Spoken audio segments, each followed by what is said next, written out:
कहानी की शुरुआत होती है एक साधारण परिवार से, जहां जज साहब एक सम्मानित और ईमानदार व्यक्ति थे। उनका नाम था अर्जुन कुमार और वह अपने काम में बहुत ही सख्त और न्यायप्रिय थे। उनकी पत्नी रीता एक दयालु और सजीव महिला थी। उनके परिवार में एक प्यारा सा बेटा था जिसका नाम था राहुल। राहुल अर्जुन और रीता की दुनिया था और वे अपने बेटे के साथ खुशहाल जीवन जी रहे थे। राहुल का सपना था कि वह भी एक दिन अपने पिता जैसा बड़ा आदमी बने। वह स्कूल में बहुत अच्छा छात्र था और हमेशा अपने माता पिता को गर्व महसूस कराता था। अर्जुन कुमार अपने बेटे को एक बेहतर भविष्य देने के लिए बहुत मेहनत करते थे, लेकिन जैसे ही वे अपने परिवार की खुशियों में खोए थे, उनकी जिंदगी में एक भयंकर तूफान आ गया। यह हादसा 15 साल पहले हुआ था, जब राहुल महज 15 साल का था। एक दिन राहुल स्कूल से वापस घर आ रहा था और रास्ते में एक सड़क दुर्घटना में उसकी मौत हो गई। उसकी मौत ने पूरे परिवार को हिलाकर रख दिया। अर्जुन कुमार और रीता का दिल टुकड़ों में बंट गया। उनका प्रिय बेटा अब कभी लौट कर नहीं आने वाला था। कहानी में अब एक मोड़ आता है। हादसे के बाद पुलिस ने जांच की और यह कहा कि राहुल की मौत एक दुर्घटना थी। उसके शव को पहचान कर दफन कर दिया गया और इस मामले को खत्म मान लिया गया। लेकिन अर्जुन कुमार के दिल में एक खालीपन था। ऐसा लगता था कि कुछ सही नहीं हुआ था। वह अपने बेटे को खोने का दर्द भुला नहीं पा रहे थे। समय के साथ अर्जुन कुमार ने अपनी जिंदगी को फिर से पटरी पर लाने की कोशिश की, लेकिन 15 साल बाद एक दिन उन्हें एक ऐसा पत्र मिला जो उनकी पूरी दुनिया को पलट कर रख देता। वह पत्र एक अनजान व्यक्ति से था और उस पत्र में लिखा था कि राहुल अभी जिंदा है। यह खबर अर्जुन के लिए एक खौफनाक झटका थी। अर्जुन कुमार ने यह जानकारी पुलिस को दी और फिर पुलिस ने जांच शुरू की। उन्हें पता चला कि राहुल का शव जो दफन किया गया था, वह असल में कोई और था। पुलिस की जांच में यह पता चला कि एक जालसाज ने राहुल के नाम से एक और लड़के को मारकर उसे दफन कर दिया था।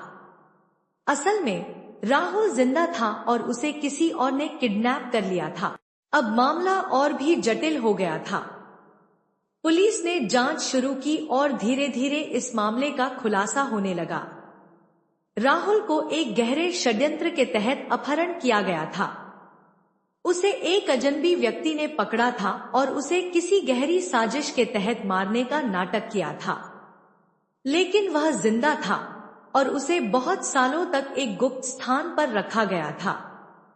राहुल की जान बचाने वाला व्यक्ति एक महिला थी, जो राहुल के साथ ही उस किडनैपर के शिकंजे में फंसी हुई थी। वह महिला ने राहुल की मदद की और दोनों ने मिलकर उस किडनैपर से बचने का तरीका खोजा। लेकिन राहुल को एक दूसरे शहर में ले जाया गया था और वहां उसका नाम बदल दिया गया था ताकि कोई भी उसे पहचान न सके। एक दिन जब अर्जुन कुमार और पुलिस की टीम उस गुप्त स्थान पर पहुंचे, तो वे यह देखकर हैरान रह गए कि राहुल वहां जिंदा था, लेकिन वह अब पहले जैसा नहीं था। उसका चेहरा और शरीर बदल चुका था और वह खुद को पहचानने में सक्षम नहीं था। वह बहुत डर और संकोच के साथ पुलिस से बात कर रहा था।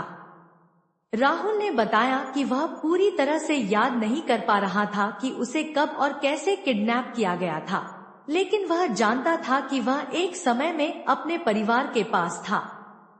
उसे धीरे धीरे अपने अतीत के बारे में याद आना शुरू हुआ और वह अपने माता पिता को ढूंढने लगा। अर्जुन कुमार और रीता ने जब राहुल को देखा तो उनका दिल भर आया। यह वह बच्चा था जो एक दिन उनसे हमेशा के लिए जुदा हो गया था। 15 साल बाद वह अपनी आंखों के सामने था, लेकिन अब वह बिल्कुल अलग था। उसकी आंखों में डर था, लेकिन साथ ही उसकी आंखों में एक उम्मीद भी थी। अर्जुन कुमार ने उसे गले से लगा लिया और कहा, तुम वापस आ गए बेटे। राहुल अब अपने माता पिता को पहचानने में सक्षम था, लेकिन उसका दिल पूरी तरह से चंगा नहीं हुआ था। उसे बहुत कुछ भूलने का दर्द था, लेकिन उसके पास अब एक मौका था कि वह अपनी खोई हुई दुनिया को फिर से पा सके। यह कहानी हमें यह सिखाती है कि कभी कभी जीवन में ऐसे मोड़ आते हैं जो हमें पूरी तरह से बदल देते हैं। हमारे आसपास की दुनिया कभी भी हमें हैरान कर सकती है और हमें अपनी सच्चाई जानने में समय लग सकता है। अर्जुन कुमार और राहुल की यह कहानी एक ऐसे संघर्ष की कहानी है जहां प्यार और परिवार के रिश्ते समय और कठिनाइयों को पार कर सकते हैं।